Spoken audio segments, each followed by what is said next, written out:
오늘 이제 저희들이 그 스가랴 9장의 말씀을 같이 나누게 되는데, 이제 저희들이 그 스가랴 말씀을 나누면서 이제 서론을 이제 1장 1절부터 6절까지는 그 서론의 말씀이다. 그래서 그 주제는 이제 너희가 내게로 돌아와라. 그러면 내가 너희에게로 돌아가겠다. 이렇게 이제 말씀을 하셨습니다. 그리고 이제 본론에 들어오면 스가랴서는 그 크게 세 부분으로 나누어진다. 그래서 1장 7절부터 이제 6장 마지막 절까지는 저희들이 살펴보았던 것처럼 환상이었습니다. 이제 하룻밤에 그 하나님이 스가랴 선지자에게 보여주셨던 그 8가지 환상이 기록되어져 있습니다. 그리고 이제 7장과 8장은 저희들이 말씀을 드린 것처럼 이제 베델 사람들이 와서 이제 질문을 했습니다. 그 예루살렘 멸망과 관련된 4월, 5월, 그리고 7월, 10월 이렇게 4번 금식을 지켰는데 이것을 계속 해야 됩니까? 아니면 그만해도 됩니까? 라는 질문에 대해서 이제 하나님께서 답변을 주셨습니다. 그 답변을 주시는 내용이 이제 7장, 8장입니다. 그리고 이제 오늘부터 살펴보는 9장부터 14장까지의 말씀은 그 예언의 말씀입니다. 예언의 말씀. 그런데 이제 9장 1절을 한번 보시면, 예를 들면 우리 1장을 시작할 때도 그랬고 1장 7절을 시작할 때도 그랬고, 그리고 7장 1절을 시작을 할 때도 거기에는 예를 들면 다리오 왕 2년, 예를 들면 11월, 그리고 또 10월 이렇게 그 날짜가 기록이 되어져 있었습니다. 그런데 이제 9장 1절부터 나타나는 이 예언의 말씀에는 날짜가 기록되어 있지 않습니다.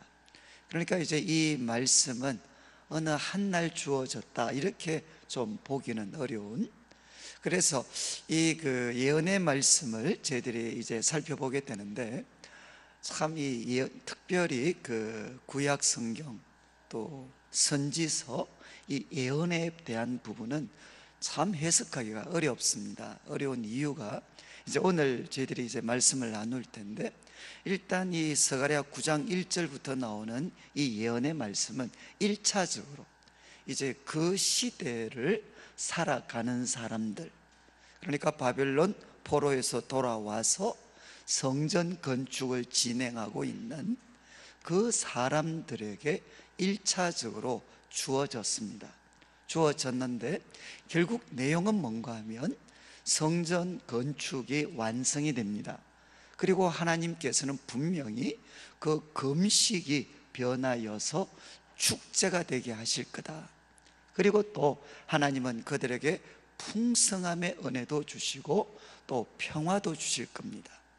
그런데 여기에서 이제 중요한 한 가지 질문이 생기게 됩니다. 무슨 질문이 생기는가 하면, 그러면 하나님께서 금식이 변하여 축제가 될 건데, 그러면 앞으로 금식이 변하여 축제가 될 때 이것이 영원할 것인가? 아니면 일시적일 것인가? 성도님들 어떻게 생각하십니까? 이제 성전 건축을 합니다. 그들이 헌신을 했습니다. 그래서 하나님은 그들에게 풍성함의 복을 주시고, 그리고 또 하나님은 평화도 주십니다. 그런데 하나님께서 이런 놀라운 은혜를 주셨을 때 이것이 영원히 지속될 수 있겠습니까? 아니면 이제 일시적이겠습니까? 그러니까 그거는 누구도 다 대답할 수 있죠. 하나님이 주시는 그 복들은 이 땅에서 영원히 누릴 수가 없습니다. 영원히. 그러니까 그 복, 하나님이 참 그 금식을 변하여 축제가 되게 하시겠지만 어느 순간에 가면 그 공동체도 또 신앙적으로 약해지게 될 거고, 또 외부에서 또 이때까지 경험하지 못했던 새로운 대적들이 일어나게 될 겁니다. 그리고 또 하나님 백성들 가운데는 훌륭한 지도자들도 있겠지만 또 잘못된 지도자들도 일어나게 될 겁니다. 그러면 이제 지금 하나님이 약속하신 그 놀라운 회복은 이 땅에서 영원한 것일 수가 없다는 거죠. 그러면 이제 앞으로 이스라엘 백성들 성전 건축을 완성하고 하나님이 그들에게 복을 주셨겠지만 앞으로 다가오는 미래는 낙관할 수가 없다는 겁니다. 그래서 이제 성전 건축을 완성하고 하나님이 주시는 복을 누리면서 하나님 말씀 귀를 기울이고 순종하는 삶을 살더라도 앞으로 그들 앞에 그리고 그들 후손들에게 어떤 미래가 다가올 것인가 하는 것을 하나님이 이 예언의 말씀을 통해 설명을 해 주십니다. 그러니까 먼저 이 말씀은 그 시대를 사는 사람들에게 1차적인 의미가 있습니다. 그런데 이거는 이제 우리가 공부하려고 하면 소위 세계사 이런 어떤 그 배경 지식들이 어느 정도 정확하게 있어야만 제대로 해석할 수 있는 부분이 있습니다.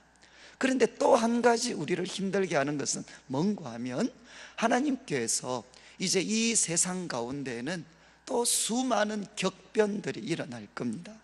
그리고 하나님 백성들은 내부적으로도 많은 문제에 부딪힐 거고 그리고 밖으로도 많은 문제에 부딪히게 될 겁니다.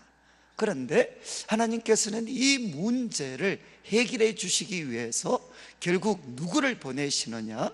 하나님의 아들 그리고 그분의 종이신 그리고 우리에게 왕이신 그 메시아를 보내주시겠다는 겁니다. 그래서 지금 이 말씀에는 또 뭐가 포함되어져 있느냐? 이제 이 땅에 찾아오신 하나님의 아들 예수 그리스도에 대한 예언의 말씀이 이 속에 포함되어져 있습니다. 그러면 이 말씀은 결국 뭐가 되는가 하면 하나님의 약속에 대한 성취지만 오늘을 사는 우리들에게는 바로 예수님이 이런 분이시구나, 하나님이 우리를 위해서 보내신 구원자 예수 그리스도는 이렇게 놀랍고 위대하신 분이시구나 하는 것을 우리로 하여금 믿을 수 있도록 만들어줍니다. 그런데 이제 제가 말씀드렸듯이 그 시대적인 의미가 있고, 두 번째는 예수님 처음 이 땅에 오셨던 그 예수님에 대한 예언의 말씀이 있습니다.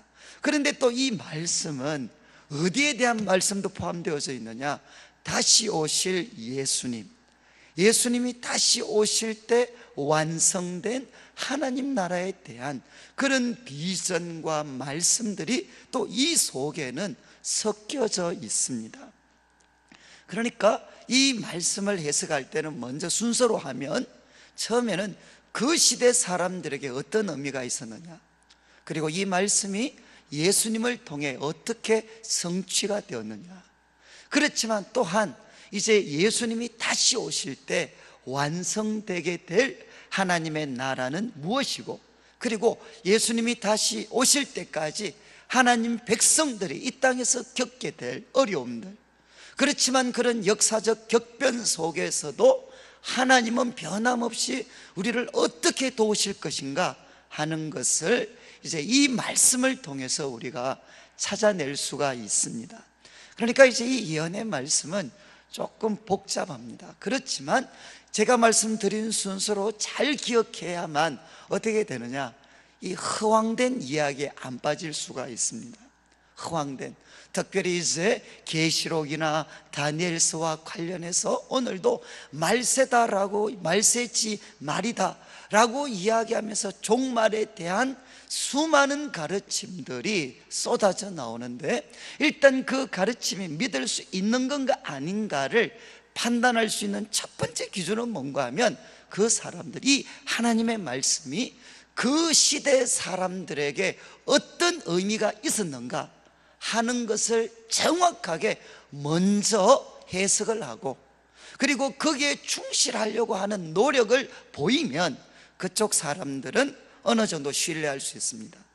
그런데 이 어떤 그 시대 사람들에게 주는 그 메시지를 생략해버리고 바로 우리 시대로 뛰어넘게 되면 거기에는 수많은 문제와 혼란이 생길 수가 있습니다. 그리고 또 하나, 이제 예수님이 주신 말씀이, 소위 하나님이 주신 말씀이 예수 그리스도를 통해서 어떻게 성취되어졌는가, 그리고 지금도 그 예수님께서 어떻게 우리 속에 역사하고 있는가 하는 것을 조금 더 정확하게 이야기를 해야만 무엇을 할 수 있느냐, 그것에 근거해서 종말에 대한 이야기를 해야 돼. 그런데 예수 그리스도를 통해서 하나님이 이루셨고 교회가 가지고 있는 그 영광스러움에 대해서는 생략을 하고 바로 미래로 달려가면 그것도 굉장히 위험합니다. 그래서 제가 이제 오늘 말씀드릴 때는 9장 1절부터 이제 제가 좀 설명을 드리겠는데, 1절 말씀을 한번 보십시오. 자, 여호와의 말씀이 하드락 땅에 내리며 다메섹에 머물 거다. 그러니까 여호와의 말씀이 하드락 땅에 내리고 또 다메섹에도 머물 거다. 사람들과 이스라엘 모든 지파의 눈이 여호와를 우러러 본다. 앞에 나오는 사람들은 이방인들까지 포함이 되는 겁니다. 사람들, 그리고 이스라엘 모든 지파의 눈이 여호와를 우러러 본다. 그리고 2절, 그 접경한, 이거는 이제 다메섹과 접경한 하마세도 여호와의 말씀이 임할 것이라는 겁니다. 자, 이제 1절부터 시작을 해서 2절 앞부분까지는 여호와의 말씀이 누구한테도 임하느냐? 이스라엘 북쪽입니다. 이스라엘 북쪽, 오늘날 시리아 지역에 해당하는 땅들이 하드락, 다메섹, 하맛입니다. 여러분, 여호와의 말씀은 하나님 백성 이스라엘에게만 임하는 것이 아니라 이제 하나님의 말씀이 누구에게도 임하느냐? 하나님을 알지 못하고 거부했던 이 이방의 땅에도 임하겠다는 겁니다. 그래서 그 당시에 시리아 지역에 있었던 하드락 땅, 그리고 또 다메섹, 하마섹에 하나님의 말씀이 임할 거다. 그런데 이 말씀의 내용은 뭔가 하면 심판입니다. 심판. 하나님께서 북쪽에 있는 나라 도시에 하나님께서 심판의 말씀을 바로 주실 거라는 겁니다. 그리고 또 두로와 시돈에도 임할 거다. 이거는 뭔가 하면 북쪽에서 내려오다가 지금 조금 서쪽으로 옮겨서 지중해 연안입니다. 지중해 연안에 그 당시 가장 부요한 두 개의 항구가 있었는데 그게 바로 두로와 시돈이었습니다. 소위 우리 세계사 공부할 때는 페니키아 문명의 중심지였습니다. 그런데 이 두로와 시돈은 그 당시 가장 대표적인 항구 도시였는데, 이 도시가 얼마나 견고했는가 하면 이 도시는 이렇게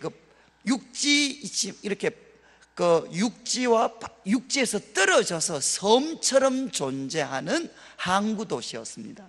그러니까 이 두로와 시돈을 함락시키려고, 예를 들면 아수르도 몇 년을 노력했다가 실패합니다. 그리고 바벨론도 몇 년 동안 이 두로와 시돈을 점령하려고 노력했다가 실패합니다. 그러니까 한마디로 난공불락의 도시였습니다.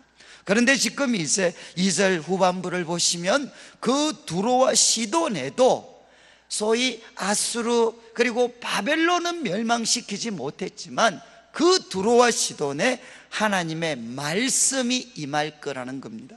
그러면 그들이 매우 지혜로움이라, 그들은 정말 지혜로웠습니다. 그리고 3절, 두로는 자기를 위하여 요새를 건축했습니다. 그러니까 아수르도 바벨론도 몇 년을, 어떤 10년 이상을 노력했지만 정복하는 것 자체가 실패할 만큼 그들은 요새를 건축했습니다. 그리고 그들은 이 해상 무역을 통해서 얼마나 부를 축적했으면 언을 티끌같이, 금을 거리의 진흙같이 쌓아두고 있었다는 겁니다. 그런데 이 난공불락의 도시 두로와 그 시돈, 그러나 그 도시에 하나님의 말씀이 주어졌을 때 4절 말씀, 주께서 그를 정복하셨다는 겁니다. 그 두로, 난공불락의 도시 두로를 하나님이 정복하셨습니다. 언제 이것이 현실로 일어나게 되느냐? 알렉산더 대왕이 이 두로를 멸망시키게 됩니다. 그리고 나아가서 그의 권세, 이 두로가 가지고 있었던 그의 권세를 바다에 쳐 넣었다는 것입니다. 그래서 결단코 무너질 것 같지 않았던 그 두로와 시돈이 불에 삼켜지게 될 거라는 겁니다. 이 모든 일의 배후에 누가 있을 것이냐? 하나님이 계신다는 겁니다. 그리고 나아가서 이제 5절 말씀부터는 제가 말씀드렸습니다. 북쪽 시리아 지역에서 출발해서 거기에서 서쪽으로 조금 옮겨서 지중해 연안에 있는 두로와 시돈에 대해서 이야기를 했습니다. 그리고 그 지중해 연안을 따라 쭉 남쪽으로 내려오면 거기에 무엇이 있느냐? 블레셋의 5개의 도시가 있습니다. 성경에 보면 이스라엘의 가장 전통적 대적이었던 블레셋은 5개의 도시의 연합체였습니다. 5개의 도시. 그러니까 이제 두로와 시돈에서 내려오면 그 블레셋의 5도시가 있는데 5절 말씀, 아스글론, 그 5도시 중에 하나인 아스글론이 보고 무서워합니다. 그리고 가사, 이거는 누구죠? 삼손 이야기에 자주 등장하는 도시입니다. 가사도 심히 아파할 거다. 그리고 에그로는 그 소망이 수치가 되므로 역시 아파할 거다. 그리고 가사에는 임금이 끊어질 것이고 아스글론은 주민이 없어질 것이다. 왜? 바로 알렉산더와 같은 왕을 통해서 그들이 처절하게 정복당할 것이기 때문에 거기에는 왕도 없어질 것이고 주민도 없어질 것이고 모든 소망은 수치가 되고 심히 아픔과 고통이 그들을 사로잡을 거라는 겁니다. 그래서 6절 말씀, 아스돗, 5개의 도시 중에 또 하나였던 아스돗에는 블레셋 사람들이 사는 게 아니라 거기 사람들 멸망시켜 놓고 다른 이주민들을 데리고 와서 혼혈시켜 버려서 잡족이 거기에 거주할 거라는 겁니다. 이렇게 하나님께서는 이제 시리아 지방도 말씀을 통해 심판하시고, 그리고 또 이제 두로와 시돈, 난공불락의 도시 두로와 시돈도 하나님이 심판하시겠다. 그리고 또 블레셋도 하나님이 심판을 하시겠다는 겁니다. 그래서 6절 마지막을 보시면 내가 블레셋 사람의 교만을 끊어버릴 것이다.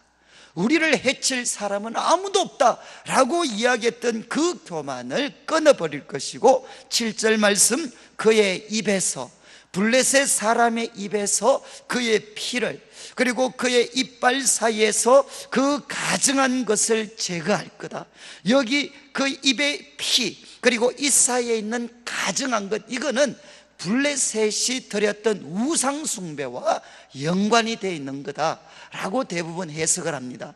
그래서 블레셋 사람들이 우상 숭배, 우리가 예를 들면 다곤 신당이라든가 이런 우상 숭배를 하면서 거기에는 정말 피를 마시는 것들도 있었고, 그리고 이 사이에 가증한 것들, 우상에게 드려지는 제물들을 씻고 먹는 그런 의식들이 있었는데 그것을 하나님이 제거하시겠다는 겁니다. 자, 이제 하나님께서 심판하시고 우상을 섬겼던 그 모든 것들을 제거하셔서 하나님이 원하시는 결과는 뭐냐? 7절 후반부를 보십시오. 7절 후반부를 보시면 그들도 남아서 우리 하나님께로 돌아와서, 그들이 하나님께로 돌아와서 유다의 한 지도자같이 될 것이다. 이제 하나님께서 이 심판을 통해 기대하시는 것, 원하시는 것은 뭐냐? 그들도 하나님께 돌아오는 것입니다. 그들도 하나님께 돌아오고 유다의 한 지도자같이 하나님 나라의 귀한 지도자 같은 인물이 되게 하는 것, 그게 하나님 심판의 목적이었다는 것입니다. 그래서 이제 7절 마지막을 보면 에그로는 여부스 사람같이 될 것이다. 여기 여부스는 누구겠습니까? 이스라엘 백성들이 멸망시켰던 가나안의 족속 중에 하나인데, 이 여부스는 원래 예루살렘을 차지하고 있었던 사람입니다. 그런데 다윗 시대에 이 여부스 사람을 정복하고 이 예루살렘을 다윗은 시온성으로 하나님의 법궤를 두고 자기의 궁궐을 두는 장소로 만들었습니다. 그 과정에서 여부스 사람들은 이제 이스라엘 백성들 사이에 흡수가 되어져 버렸습니다. 바로 그런 여부스 사람들처럼 이제 그들도 블레셋이나 앞에서 멸망을 당했던 그 사람들도 하나님께 돌아와서 하나님의 귀한 일꾼, 지도자들이 되는 일들이 일어날 거다, 이렇게 하나님이 말씀을 하셨습니다. 자, 이제 알렉산더 대제를 통해서 지금 말씀드렸던 1절부터 7절까지 말씀은 그대로 역사 속에 성취되어집니다.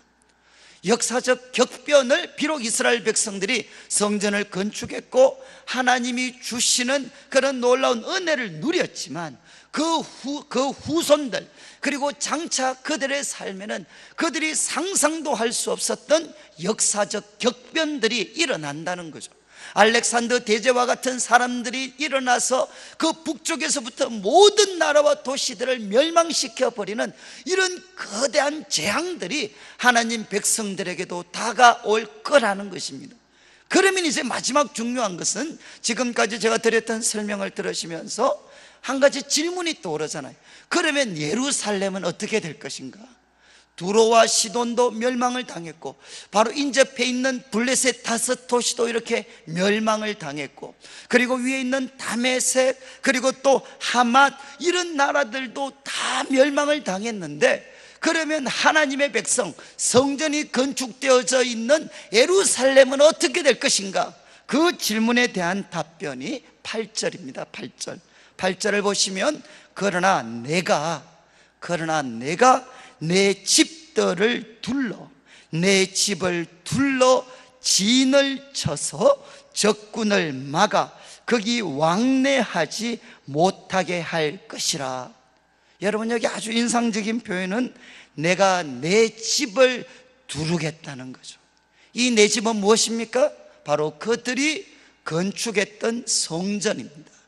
하나님께서 내 집을 둘러 진을 치셔서 바로 두로를 무너뜨렸고, 바벨 그리고 블레셋을 무너뜨렸고, 그리고 또 다메섹을 무너뜨렸던 그 강력한 세력이 쳐들어오더라도 하나님께서는 하나님의 집을 둘러 진을 치셔서 적군을 막아주시고, 그리고 그 적군들이 왕래하지 못하도록 할 것이라는 겁니다.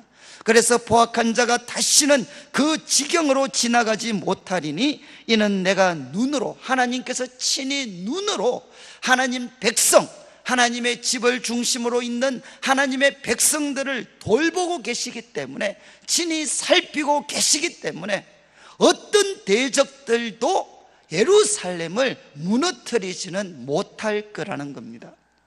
여러분이 이제 하나님께서 성전 건축 헌신하고 있는 바로 이스라엘 백성들, 어쩌면 완성하고 난 후에 주어진 말씀인지도 모릅니다.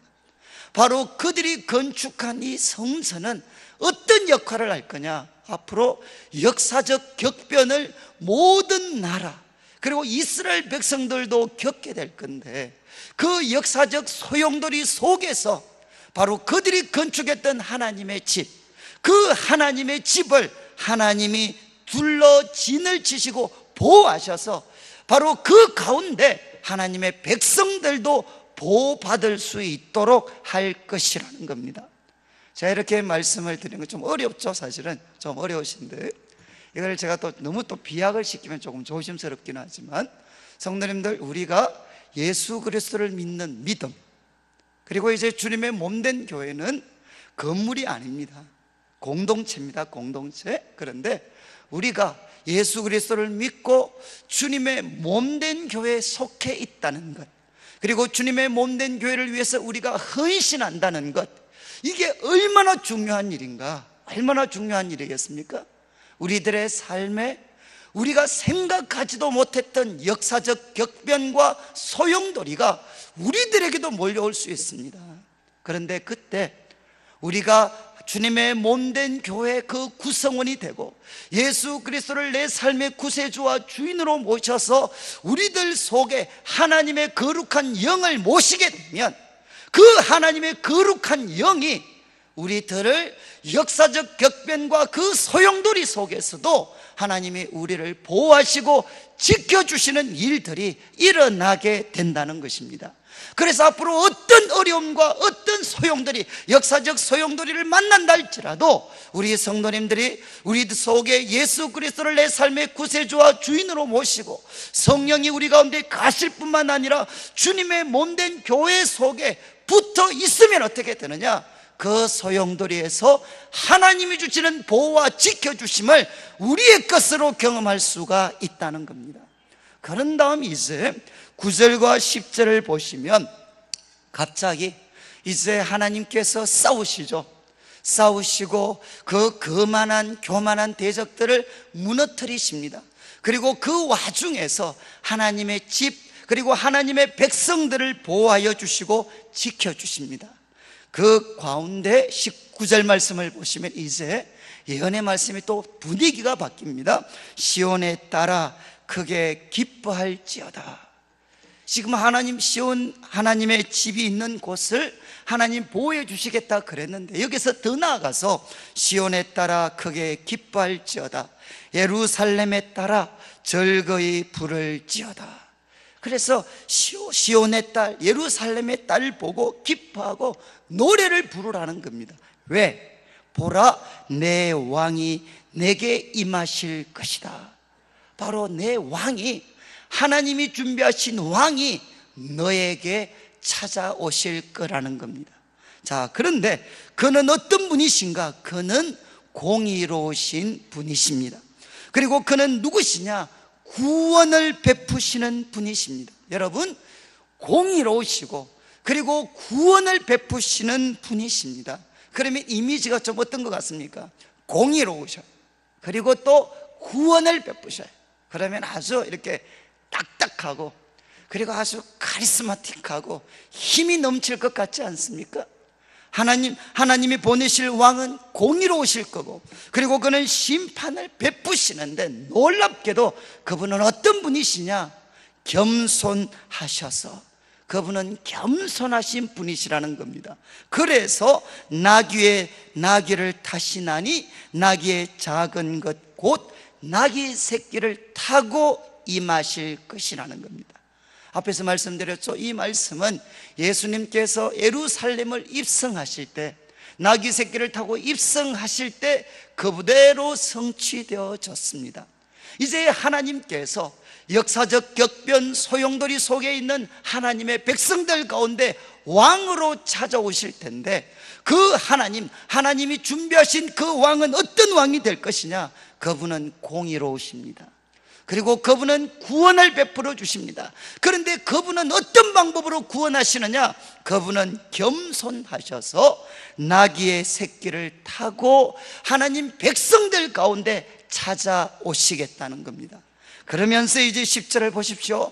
그분이 나귀 새끼를 타고 겸손하게 찾아오셔서 무엇을 하시느냐? 10절 말씀, 내가 에브라임의 병거와 그리고 예루살렘의 말을 끊겠고 전쟁하는 활도 끊을 것이다. 그가 이방 사람에게 화평을 전하고 그의 통치는 바다에서 바다까지 이르고 유프라덴까지 강에서 땅끝까지 이르게 될 것이다. 나귀 새끼를 타고 임하신 왕, 그 왕이 오시면 무슨 일을 하겠다는 겁니까? 에브라임의 병거, 예루살렘의 말을 끊어버리시겠다는 거죠. 병거도 전쟁하는 데 사용하는 무기입니다. 병거, 말이 끄는, 전쟁할 때 운송수단이 병거입니다. 그리고 또 말 역시도 전쟁할 때 우리 마병으로 대표되는 전쟁할 때 사용하는 강력한 무기죠. 그리고 전쟁하는 활도 똑같습니다. 하나님께서 병거와 말과 활을 끊어버리시겠다는 겁니다. 그런데 중요한 것은 여러분, 에브라임의 병거, 예루살렘의 말은 무엇을 위해서 사용을 했겠습니까? 무엇을 위해서 사용을 했겠습니까? 이거 1차적으로 어디 사용했겠습니까? 왜 예루살렘이 말을 준비했을까요? 누구로부터 자신을 지키기 위해서. 물론 이방도 있지만 1차적으로는 북쪽 이스라엘로부터 자기를 지키기 위해서입니다. 그리고 또 북쪽 이스라엘 사람은 왜 병거와 활을 준비했겠습니까?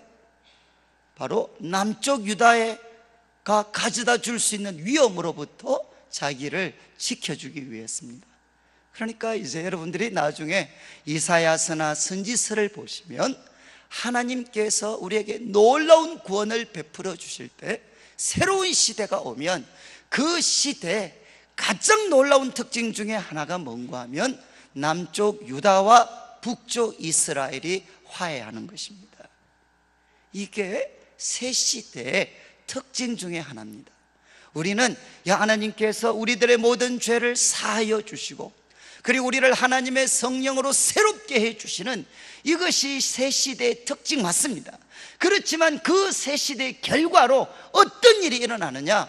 어느 누구도 화해시킬 수, 마치 우리 남한과 북한과 같죠. 어느 누구도 화해시킬 수 없었던 남쪽 유다와 그리고 북쪽 그 이스라엘이 이제는 하나님 안에서 하나가 되는 것입니다. 지금 이제 이야기합니다. 하나님께서 왕을 보내시는데 그는 공의로우시고 겸손하셔서 나귀 새끼를 타고 오십니다. 그런데 그분을 통해 어떤 일이 생기느냐? 에브라임의 병거, 예루살렘의 말은 끊어집니다. 서로를 향해서 가졌던 형제들 사이에 서로를 향해 가졌던 그 적대감, 원한들이 풀어질 것이라는 겁니다. 그래서 먼저 하나님 백성 내부의 평화를 회복시키시고, 그 다음 10절 후반부를 보시면 그가 이방 사람에게 화평을 전하십니다. 이제 먼저 하나님 백성을 화평하게 하고 그 다음에 이방 사람에게 화평을 전하는데, 그의 통치는 바다에서 바다, 유프라 강에서 땅끝까지, 이거는 전 우주적으로 그분의 통치가 성립할 거라는 겁니다.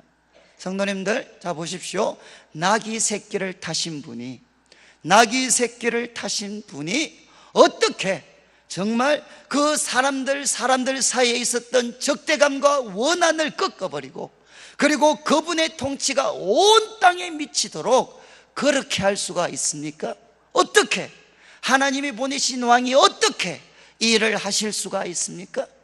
어쩌면 온 땅까지 미치려면 알렉산더 대제처럼 칼을 가지고 정복을 해야 어쩌면 이런 일이 일어날 수 있을 것 같은데, 나귀 새끼를 타고 겸손하시고 평화의 왕으로 오신 분이 어떻게 정말 온 땅을 다스리고 지배할 수 있겠습니까?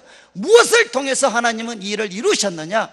십자가에서 자기 희생을 통해, 하나님이 보내신 왕이 십자가에서 죽으시고 희생당하시는 걸 통해 하나님은 어떻게 하셨느냐?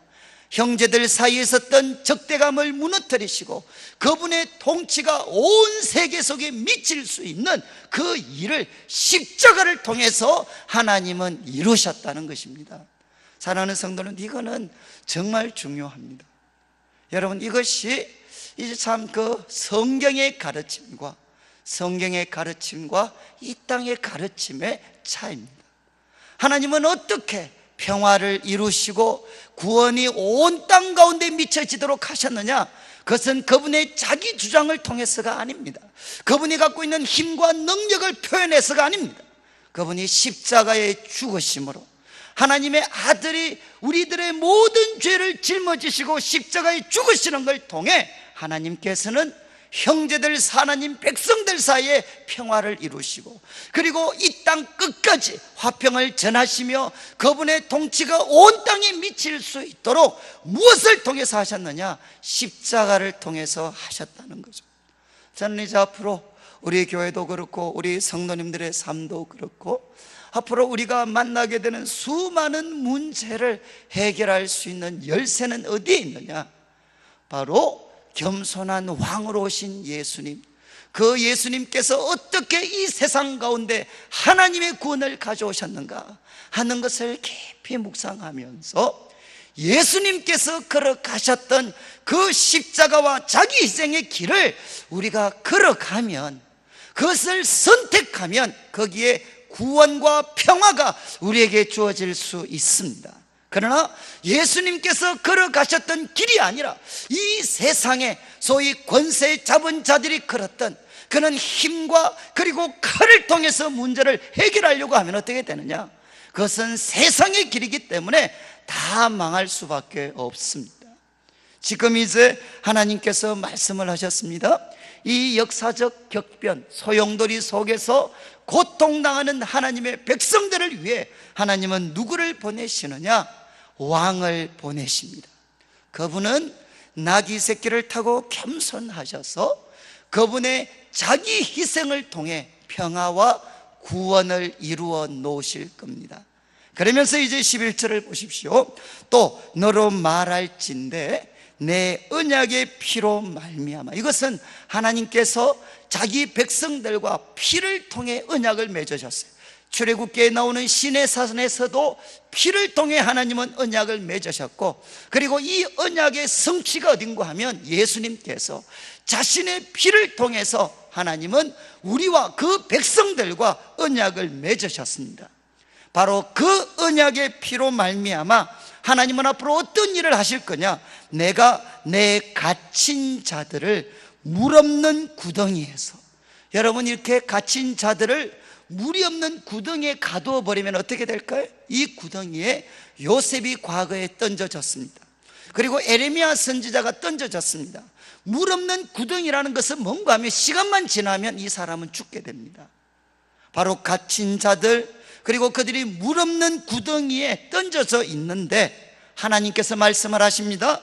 언약의 피 때문에, 하나님께서 피로 맺으신 언약 때문에 그 물 없는 구덩이에 갇힌 자들을 하나님이 풀어주시겠다는 겁니다. 갇힌 자들을 풀어주시겠다. 그리고 12절 보십시오.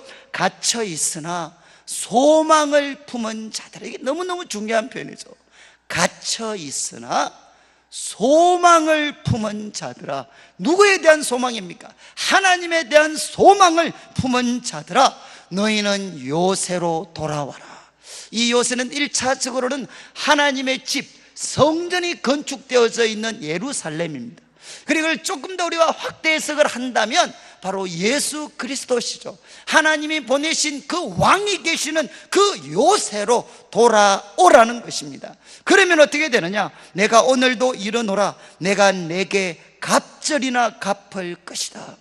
네가 지금 물 없는 구덩이에 갇히고 이런 어떤 여러 가지 이 세상의 그런 격변과 고통을 통해서 물 없는 구덩이에 갇히고, 그리고 또 갇혀있는 그런 상황에 놓여져 있다 할지라도 요새로 돌아오면, 하나님의 집이 있는 그 요새, 그리고 또 하나님이 보내신 왕이신 그분에게로 돌아오면 하나님은 갑절이나 회복시켜 주시겠다는 것입니다. 자, 이제 지금 스가랴 선지자를 통해 하나님이 말씀을 하십니다. 하나님은 왕을 보내실 겁니다. 그분은 평화의 왕이십니다. 그리고 그분은 자기 희생을 통해서 구원의 길을 열어놓으실 거고, 그 구원은 온 땅 가운데에서 펼쳐지게 될 겁니다. 그리고 이분이 우리를 위해서 흘려주신 그 피 때문에 하나님은 우리와 언약을 맺으실 때 피로서 언약을 맺어주셨습니다. 이 언약의 피 때문에 하나님은 우리가 물 없는 구덩이에 갇혀지고 이런 절망적인 상태에 있다 할지라도 하나님은 우리를 풀어주실 뿐만 아니라 바로 요새이신 하나님, 그리고 그분의 젖으로 나오기만 하면 갑절이나 갚아주시겠다는 겁니다. 저는 이런 회복의 은혜가 우리 성도님들 가운데 넘치게 되시기를 원합니다. 저는 우리 교회가 바로 여기에 있는 요새가 되기를 원하는 거죠. 하나님, 바로 우리 교회가 여기에 왕이신 주님이 계셔서 바로 우리 교회가 요새가 되게 하여 주십시오. 그래서 그들이 물 없는 구덩이에 갇혀 있다 할지라도 소망을 품어서 이곳에 돌아오기만 하면 하나님이 갑절로 회복시켜 주시는 그 은혜를 맛보게 하여 주시옵소서. 자, 이제 하나님이 보내신 왕을 통해 그들에게는 구원이 주어질 것입니다. 그리고 더 나아갑니다. 이제 13절, 하나님께서는 자기가 싸움꾼이셨어요. 전사셨습니다. 전사. 하나님께서는 싸우시는 분이 되셔서 이제 북쪽에 있는 시리아, 그리고 또 두로와 시돈, 그리고 블레셋을 멸망시키셨고 자기 백성들은 구원하셨습니다. 이제 이 하나님께서 하나님의 백성들을 무엇으로 삼으시느냐? 바로 누구도 이길 수 없는 그런 하나님의 군사로 삼아 주시겠다는 겁니다. 자, 이제 13절을 보십시오. 내가 하나님께서 유다를 당긴 활로 삼고 그리고 에브라임을 끼운 화살로 삼았나니, 하나님은 유다와 에브라임을 그분의 무기로, 활과 화살로 삼겠다는 겁니다. 그리고 시온아, 내가 내 자식들을 일으켜 헬라 자식들을 치게 하며 너를 용사의 칼과 같이 그렇게 만들어 주겠다는 겁니다.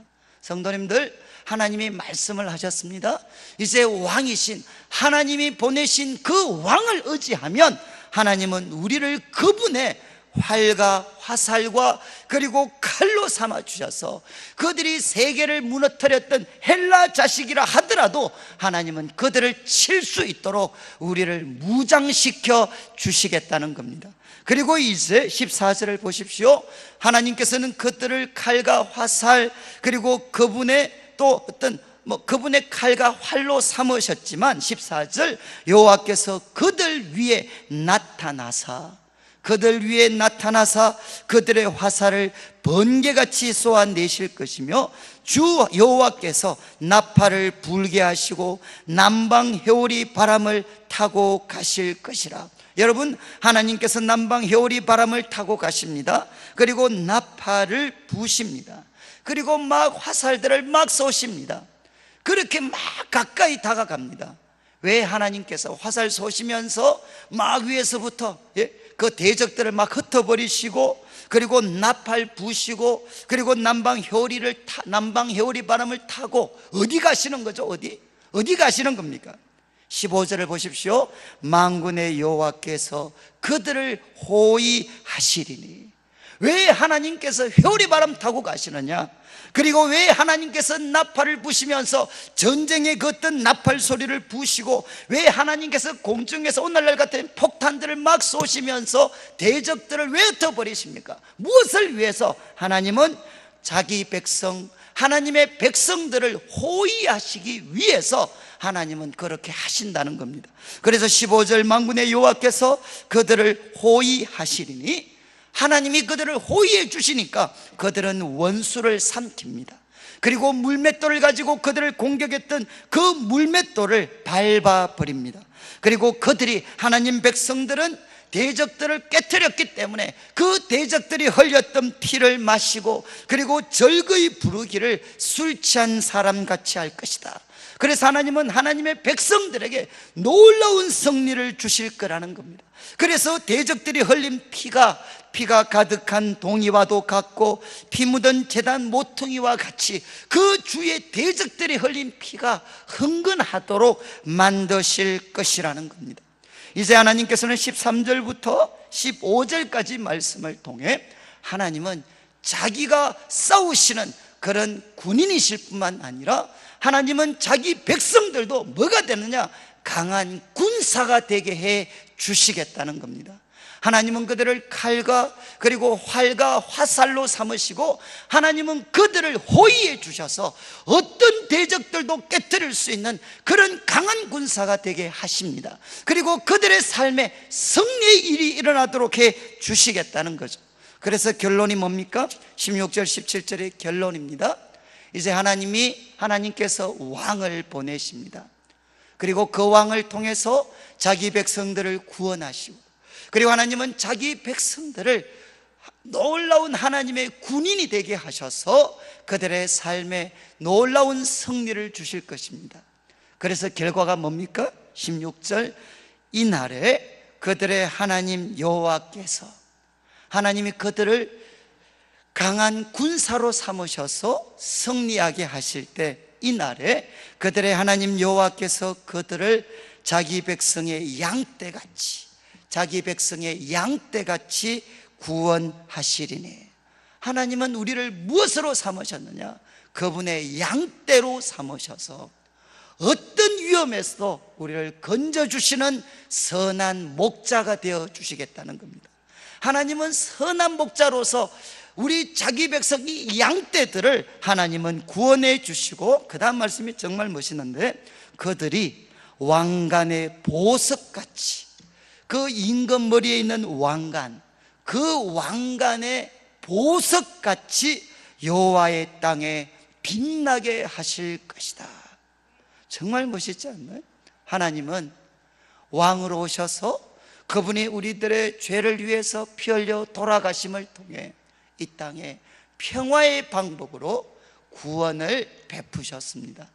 그래서 이 왕의 도우심 때문에 우리는 하나님의 강한 군사가 될 것입니다. 하나님이 주시는 승리를 내 것으로 취할 것입니다. 그때 그들은 무엇이 되느냐? 왕관의 보석같이 여호와의 땅에 빛나게 될 것이다. 그러면서 17절은 감탄문입니다. 감탄문. 그의 형통함과 그의 아름다움이 어찌 그리 큰지. 감탄문이죠.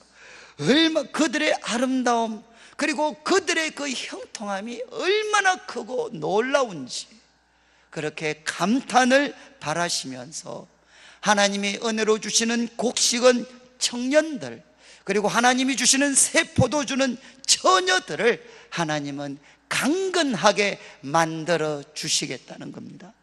저는 이제 이 말씀을 마무리하면서, 자 보십시오. 우리 성도님들은 과거 하나님의 백성들이 그랬던 것처럼 이 땅을 사는 동안 수많은 역사적 격변과 소용돌이에서 고통을 피할 수가 없습니다. 그런데 기억하십시오.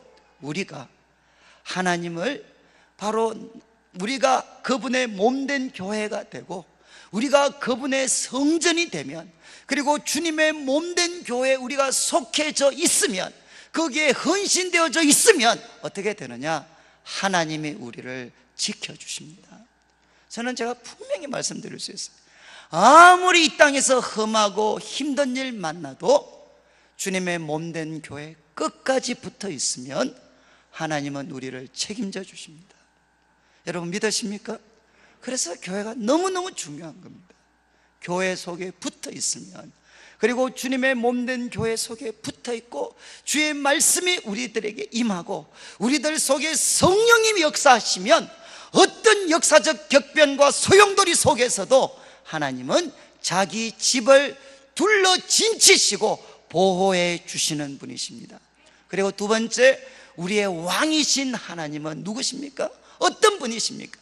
하나님이 보내신 왕은 어떤 분이시냐? 그분은 공의로우신 분이십니다. 그리고 그분은 구원을 베푸시는데 어떻게? 겸손의 방법으로, 그리고 십자가를 지시는 자기 희생의 방법으로 하나님은 구원과 우리에게 평화를 허락해 주셨다는 것입니다. 그래서 하나님 백성들은 언제나 하나님이 보내신 그 왕을 바라보면서 그 왕이 걸어갔던 그 자기 희생의 길을 우리도 여전히 걸어가야 합니다. 그래야만 다툼과 싸움 많은 이 세상 가운데에서도 하나님이 우리에게 주기를 원하시는 평화를 우리들의 것으로 가질 수가 있습니다.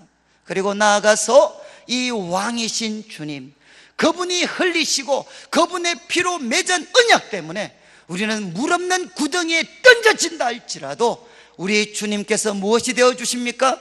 우리의 요새가 되어 주십니다. 혹시 우리 성도님들 가운데 지금 자신의 상황이 물 없는 구덩이에 빠져 있는 절망적 상황이라 할지라도 저는 우리 성도님들이 갇혀 있으나 소망을 품은 자들이 되기를 축원합니다. 소망을 품은 자들이 되어서 요새이신 주님께 돌아오면 주님은 우리를 갑절이나 회복시켜 주십니다. 그리고 하나님께서는 우리를 그분의 강한 군사로 만드시기를 원하십니다. 아무리 이 시대가 하나님을 향해 등을 돌린 것 같고 악한 영의 세력들이 이 시대를 사로잡는 것 같다 할지라도 왕이신 주님께서 우리를 그분의 영으로 사로잡아 주시면 우리는 어떤 대적들도 깨트릴 수 있는 그분의 칼과 활과 화살이 될 수가 있습니다. 우리 성도님들의 가는 길에 하나님이 호의해 주셔서 우리들 가운데 놀라운 승리의 영광을 주실 것입니다. 저는 이제 우리 교회가 다시 한번 하나님, 우리가 주님의 구원을 절구하는 것에서 더 나아가서 이 악한 영의 세력들을 깨뜨릴 수 있는 하나님의 강한 군사가 되게 하여 주시옵소서. 그리고 나아가서 마지막으로 하나님께서 우리가 왕이신 예수님 굳게 붙잡고 그리고 그분의 강한 군사가 될 때 하나님은 어떤 복을 주시느냐? 하나님은 우리를 자기 양떼같이 구원해 주시고 그리고 우리를 하나님 왕관의 보석같이 여호와의 땅에서 빛나게 해 주시고 그리고 우리들의 형통함 그리고 우리들의 아름다움이 하나님께 감탄이 될 뿐만 아니라 우리를 보는 모든 사람들의 입에서 감탄이 흘러나올 수밖에 없을 만큼 하나님은 우리를 형통하게 하시고 아름답게 하실 것이라는 겁니다.